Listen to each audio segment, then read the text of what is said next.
Hello everyone. आज की इस वीडियो में हम डिस्कस करेंगे integrity constraint. Integrity constraint SQL का बहुत इंपॉर्टेंट टॉपिक है। ये इंटीग्रिटी कंस्ट्रेंट कंस्ट्रेंट का मीनिंग क्या होता है? कंडीशंस।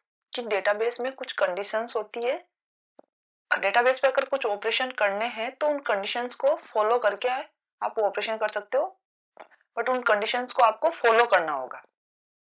तो कंस्ट्रेंट का अगर जनरल मीनिंग देखें तो क्या हुआ? कंडीशंस। कंडीशंस, इसका एक आप रियल लाइफ एग्जांपल ले सकते हो। जैसे आप जीमेल आईडी, आप जीमेल पे अपनी ईमेल आईडी क्रिएट करना चाह रहे हो, तो वहां पे जब यूजर आईडी का जो ऑप्शन होगा, जो फील्ड होगा, उसमें आप अपनी यूजर आईडी एंटर करोगे। यूजर आईडी एंटर करने के बाद वहां पे चेक होती है कि वो यूजर आईडी जो आपने एंटर किए, सपोज करो जैसे आपने एंटर किए sunil.lfad@gmail.com। ओके, तो ये पहले चेक होगी क्या ये पहले से एग्जिस्ट कर रही है। सपोज करो पहले से sunil.lfad नाम से कोई जीमेल पे आईडी बनी हुई है, तो वहां पे आपको दिखा देगा चेंज द ईमेल आईडी। क्यों? क्योंकि वहां sunil.lfad से ऑलरेडी कोई ईमेल आईडी बनी हुई है और जीमेल दो पर्सन्स को सेम मेल आईडी असाइन नहीं कर सकता। मीन वहां पे कंस्टेंट लगा हुआ है यूनिक, हर एक पर्सन को यूनिक ईमेल आईडी असाइन होगी। तो वहां पे फिर आपने sunil.lfad के आगे कुछ भी अपना लगा दिया, कोई भी डिजिट जो भी आपका है, जैसे सपोज करो 21 लगा दिया, sunil.lfad21@gmail id। वापस चेक होगी कि ये ईमेल आईडी अवेलेबल है या नहीं है। सपोज करो कि ये ईमेल आईडी किसी को नहीं असाइन की हुई, तो आपको वहां पे दिखा देगा कि अवेलेबल है, मीन आप ये ईमेल आईडी क्रिएट कर सकते हो। तो अब आपकी ईमेल आईडी क्या क्रिएट हो जाएगी? sunil.lfad21@gmail.com। बट आपको sunil.lfad@gmail.com नहीं मिल रही थी। क्यों? क्योंकि वो पहले किसी और पर्सन को असाइन हो चुकी है। तो हर एक पर्सन को यूनिक ईमेल आईडी असाइन होगी। तो ये यूनिकनेस है, ये क्या है? एक डेटाबेस पे एक कांस्टेंट है, एक इंटीग्रिटी कांस्टेंट है। तो आपने जब इस फील्ड में वैल्यू एंटर की, तो आपको इस पे जो कांस्टेंट लगा हुआ था वो फॉलो करना हुआ ना। अगर वो फॉलो किए बिना आप अपना काम नहीं कर सकते। तो ये क्या हो गई? वहां पे एक कंडीशन लगी हुई थी कि हर एक पर्सन की ईमेल आईडी यूनिक होनी चाहिए।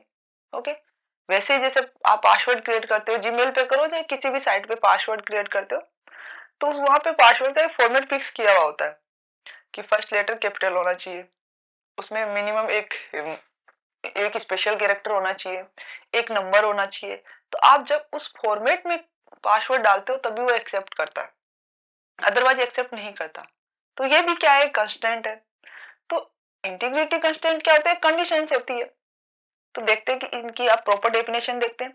ये क्या करते हैं? Integrity constant are used to ensure accuracy and consistency of data in database, relational database.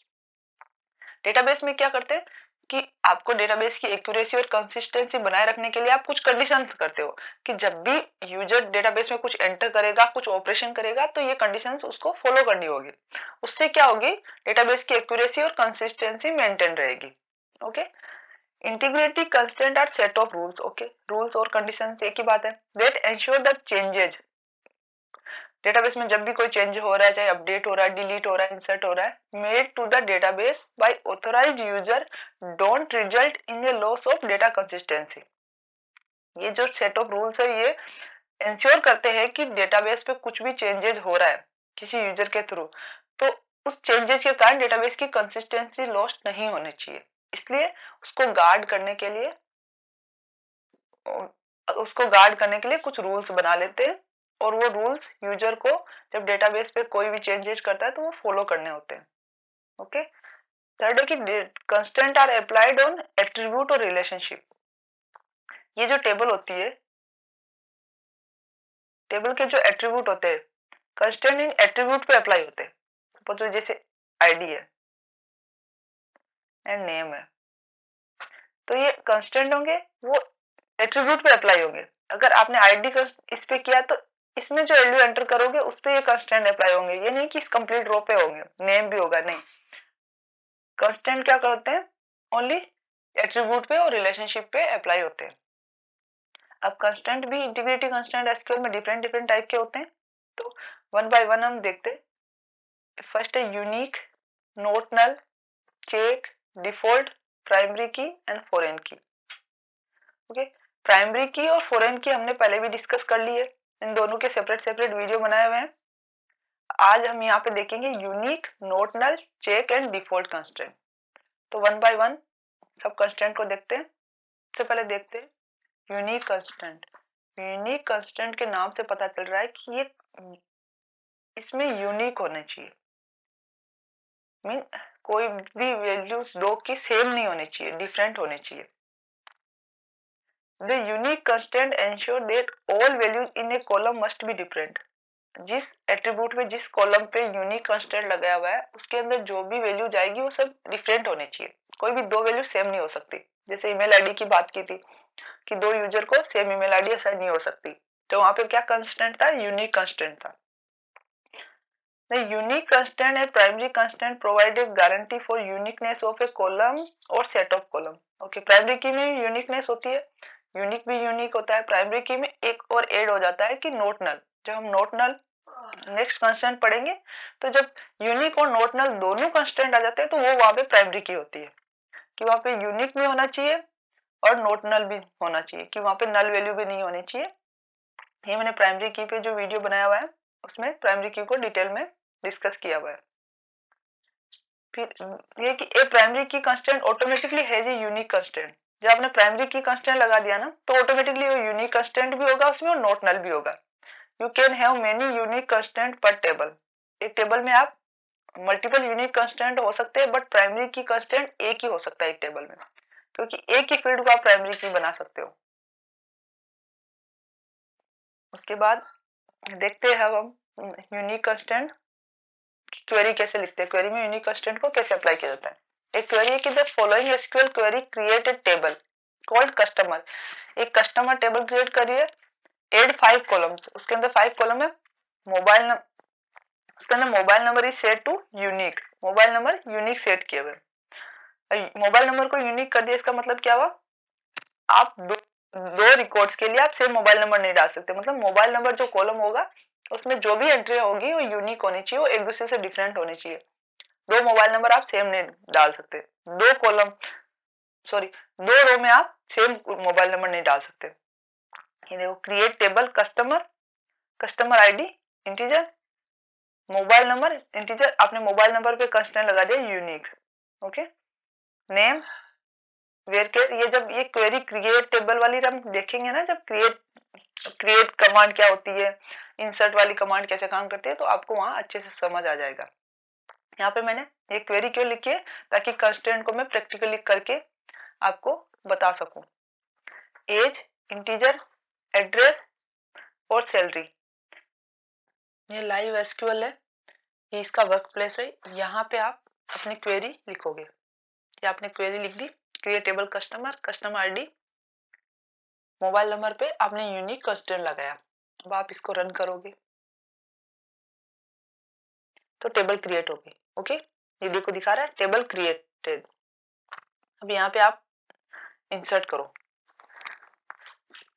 Insert command, जब आप इंसर्ट कमांड देखोगे ना, इंसर्ट कमांड एसक्यूएल में पढ़ाऊंगी तो आपको इंसर्ट कमांड अच्छे से समझ आ जाएगी। अभी आप एक बार कंस्टेंट को समझने के लिए देख लीजिए। इंसर्ट इनटू टेबल क्या है, कस्टमर्स, हमें इंसर्ट इनटू कस्टमर्स। अब मोबाइल नंबर, यूनिक कंस्टेंट किस पे लगाया हुआ है, मोबाइल नंबर पे। हम इसको चेक करते हैं, mobile number,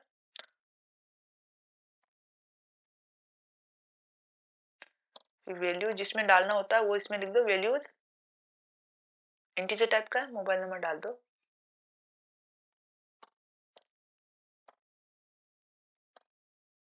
okay,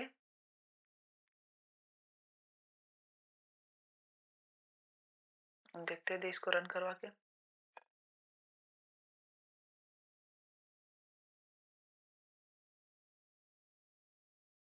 one row insert हो गई।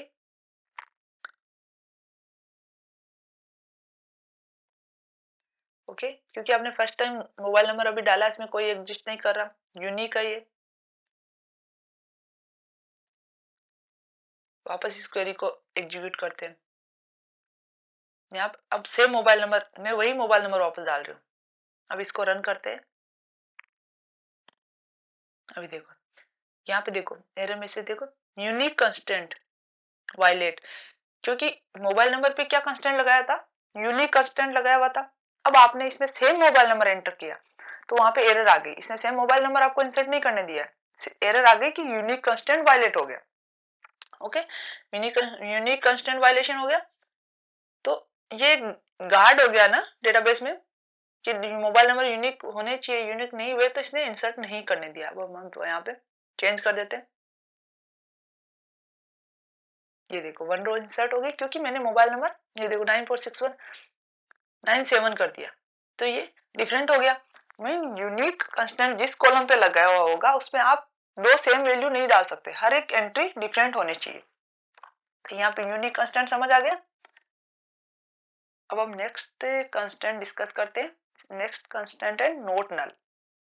नोट नल नाम से पता चल रहा है कि उसमें नल वैल्यू नहीं होनी चाहिए।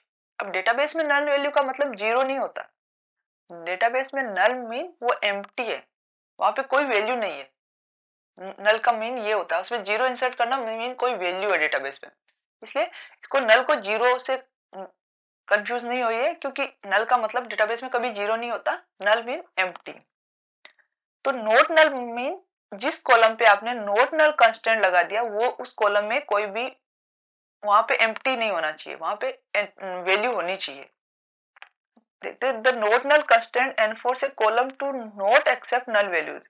जिस कॉलम पे आपने नोट नल कंस्टेंट लगा दिया वहां पे वो नल वैल्यू एक्सेप्ट नहीं करेगा, वहां पे कुछ ना कुछ आपको एंट्री करनी होगी, आप ब्लैंक नहीं छोड़ सकते। This enforces a field to always contain a value, which means that you can't insert a new record or update a record without adding a value to this field. इस field में अगर आपने कुछ डाला नहीं है तो आप आगे उस पर कोई ऑपरेशन नहीं कर सकते। इस फील्ड में आपको वैल्यू हर एक रो के लिए वैल्यू एंटर करनी होगी। तो यहाँ पे हम एक एग्जांपल देखते हैं कि एक पर्सन नाम से टेबल बनाई है, उसके अंदर आईडी, जो भी पर्सन है उसको आईडी को आपने नोट नल सेट कर दिया, आईडी पे आपने नोट नल कंस्टेंट अप्लाई कर दिया। अब इस आईडी में वैल्यू हमेशा कुछ ना कुछ एंटर होनी चाहिए, अगर आप इसमें कुछ एंटर नहीं करोगे तो वहां पे इंटीग्रिटी कंस्टेंट वायलेशन हो जाएगा और आपको आगे ऑपरेशन परफॉर्म नहीं करने देगा। इसको भी हम एसक्यूएल लाइव पे एग्जीक्यूट करके देखते हैं। यहाँ पे हमने एक पर्सन नाम की टेबल बनाई है, उसके अंदर आईडी को हमने नोट नल कंस्टेंट, इस क्वेरी को एग्जीक्यूट करते हैं। टेबल क्रिएट हो गई और इस टेबल पे इसने आईडी, लास्ट नेम और फर्स्ट नेम इनको नोट नल सेट कर दिया, मीन इसमें आप एम्प्टी नहीं रख सकते। वैल्यू इंसर्ट करोगे तो इसमें कुछ ना कुछ डालना होगा। एज में आप एम्प्टी रखोगे तो कोई प्रॉब्लम नहीं होगी क्योंकि वहां पे नोट नल कंस्टेंट नहीं लगाया हुआ है। तो हम इंसर्ट करते हैं, insert into persons first name, अब सेकंड नेम एंटर कर रहे हैं CDE और एज 4। अब इसको एग्जीक्यूट करते हैं।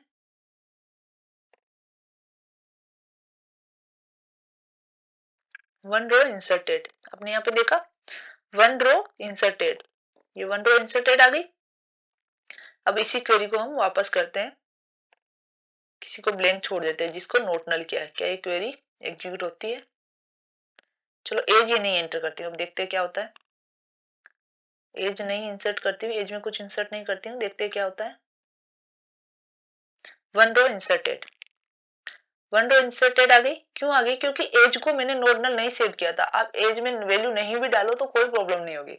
अब इसी एज की जगह हम सपोज करो कि फर्स्ट नेम है, ओके, जिसको नोट नल सेट किया हुआ उसमें हम वैल्यू नहीं डालते, फिर क्या होता है? फर्स्ट नेम में कुछ नहीं डालते, ओके। यहां पर देखना can't insert null into first name, क्योंकि फर्स्ट नेम को आपने क्या क्या कंस्टेंट दे रखा है? नोट नल कंस्टेंट दे रखा है। तो नोट नल कंस्टेंट है तो उस कॉलम में आप उस कॉलम को आप एम्प्टी नहीं रख सकते, उसमें आपको कुछ ना कुछ वैल्यू इंसर्ट करनी होगी। तो वॉयलेशन हो गया जब आपने एज में कुछ नहीं डाला था, कुछ नहीं हुआ था क्योंकि उस पर नोट नल कंस्टेंट नहीं लगाया हुआ। बट फर्स्ट टाइम में जब आपने वैल्यू एंटर नहीं की तो ये एरर मैसेज आ गया, आपको इसके ऊपर इसने ऑपरेशन परफॉर्म नहीं करने दिया। पहले आप उसको फर्स्ट नेम में कुछ डालोगे तभी आपको ऑपरेशन परफॉर्म करने दोगे। तो नोट नल कंस्टेंट समझ आ गया। नेक्स्ट हम देखते हैं, ये था नोट नल कंस्टेंट। अब नेक्स्ट कंस्टेंट है चेक कंस्टेंट। अब चेक कंस्टेंट नाम से पता चल रहा है कि कुछ चेक करेगा। जैसे गेटमैन लगा होता है और आप एंटर करना है तो गेटमैन आपका आईडी कार्ड या कुछ भी चेक करेगा, जिसके बेस पे आपको वैलिडेट करेगा कि आप अंदर जा सकते हो या नहीं जा सकते हो। वैसे ही डेटाबेस में भी एक चेक कंस्टेंट होता है, वो चेक करता है कि जो डेटाबेस में ऑपरेशन जैसे इंसर्ट या अपडेट जो ऑपरेशन परफॉर्म करना चाह रहे हो आप कर सकते हो या नहीं कर सकते हो। किस बेस पे करता है? Check constant allow you to enforce domain integrity by limiting the values accepted by one or more column. जिन कॉलम पे चेक कंस्टेंट लगाया हुआ होगा वो वहां पे उस कॉलम्स में जो भी वैल्यू इंसर्ट होगी अपडेट होगी उसको चेक करेगा और उसके बेस पे डोमेन की इंटीग्रिटी एनफोर्स करेगा। Okay, to create a check constant we define a logical expression. Check constant में क्या होती है? एक लॉजिकल एक्सप्रेशन होती है। वो लॉजिकल एक्सप्रेशन जो भी आप इनपुट या अपडेट जो भी इंसर्ट और अपडेट करना चाह रहे हो आप उस इनपुट के बेस पे वो लॉजिकल एक्सप्रेशन एग्जीक्यूट होगी। अगर वो लॉजिकल एक्सप्रेशन एग्जीक्यूशन के बाद अगर ट्रू रिटर्न करती है तो आप डेटाबेस में डेटा इंसर्ट या अपडेट कर सकते हो। अगर वो फॉल्स रिटर्न करती है तो आप वो ऑपरेशन परफॉर्म नहीं कर सकते हो। वो किस पे डिपेंड करता है? उस चेक कंस्टेंट के अंदर जो लॉजिकल एक्सप्रेशन है उसके बेस पे। अब चलो हम प्रैक्टिकल करके देखते हैं कि कैसे करते हैं इसको। या एक क्वेरी है, क्रिएट टेबल स्टूडेंट। स्टूडेंट नाम की एक टेबल बनाइए, उसके अंदर आईडी को फिर कौन सा कंस्टेंट सेट किया? नोट नल, जो हम अभी तक पढ़ चुके हैं कि नोट नल कंस्टेंट क्या होता है।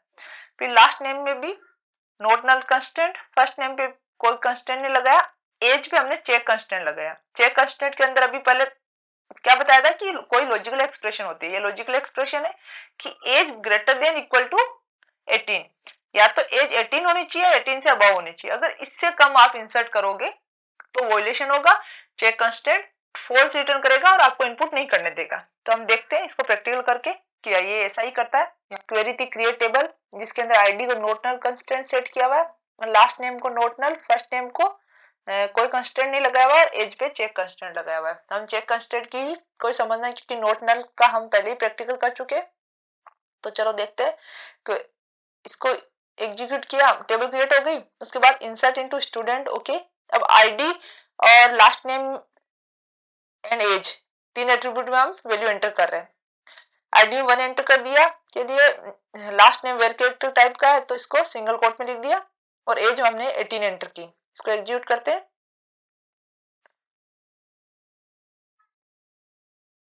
ये 1 रो इंसर्टेड। ओके, क्योंकि एक्सप्रेशन में क्या था कि एज 18 या 18 से अबव होना चाहिए, तो जब 18 आपने एंटर की तो कंडीशन ट्रू हो गई, तो इसने रो इंसर्ट कर ली। हम इसी चीज को देखते हैं कि हम अगर 17 इंसर्ट करते हैं तो क्या होगा।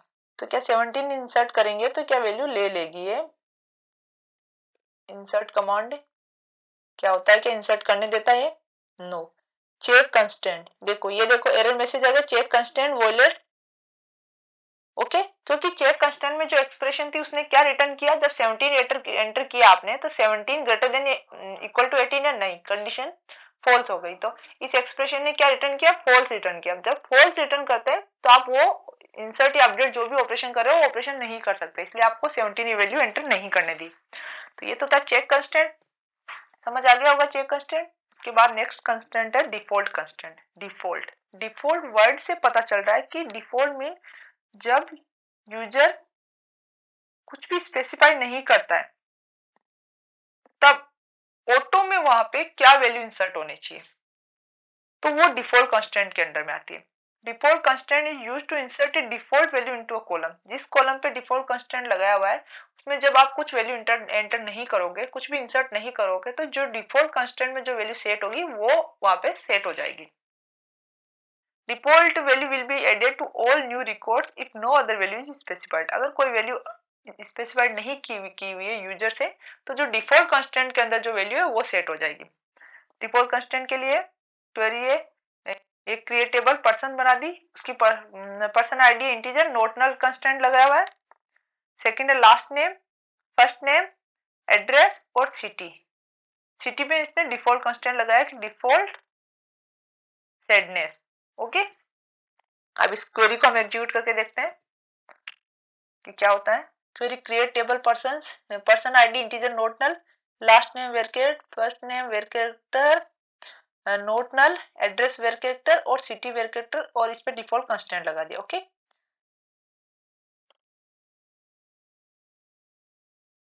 रन करते हैं। Table created. ओके, इस क्वेरी में कोई एरर नहीं थी तो टेबल क्रिएटेड आ गई, कोई एरर होती है तो एरर मैसेज शो हो जाता है यहाँ पे। ओके, अब इंसर्ट करते हैं इसमें, इंसर्ट इनटू पर्सन्स, उसके बाद पीआईडी को नोट नल सेट किया हुआ है तो पीआईडी में भी आपको एंटर करना कंपलसरी है। पीआईडी देन फर्स्ट नेम, जिन जिन एट्रीब्यूट में आपको एंटर करना है वो एट्रीब्यूट वहां पे यहाँ पे लिख दो। अगर कंप्लीट में नहीं करना तो जिस इसमें एंटर करना, जैसे मैंने लास्ट नेम स्किप कर दिया, यहाँ पे ओनली फर्स्ट नेम एंटर कर रही हूँ, और फर्स्ट नेम एंटर करना और पीआईडी एंटर करना कंपलसरी, क्योंकि यहाँ पे दोनों नोट नल कंस्टेंट सेट किया हुआ है, तो नोट नल है मतलब उसको एम्प्टी नहीं छोड़ सकते आप। Then after city, okay, values PID integer type का है, integer, then first name variable type का है तो इसको सिंगल कोट में लिख दो, एबीसी, यहाँ पे सिटी सेट की जयपुर। ओके,